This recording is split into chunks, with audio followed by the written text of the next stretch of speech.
शहर पोलीस ठाण्याच्या हद्दीतील अवैध सट्टा अड्ड्यांवर आज सकाळी पोलिसांनी धडक कारवाई करत मोठे धाडसत्र राबवले।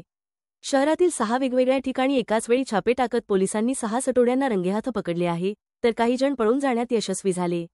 धुळे शहर पोलीस निरीक्षक दीपक पाटील यांच्या पथकाने मिळालेल्या तक्रारींच्या आधारे मनोहर चित्र मंदिर परिसर, आग्रा रोड आणि चितोड नाका या ठिकाणी ही कारवाई केली। पोलिसांची चाहूल लागताच सटोड्यांची पळापळ झाली, ज्यामुळे परिसरात बघ्यांची मोठी गर्दी जमली होती। या कारवाईत पोलिसांनी सुमारे 5,000 रुपयांचा मुद्देमाल, सट्ट्याच्या चिठ्ठ्या आणि इतर साहित्य जप्त केले।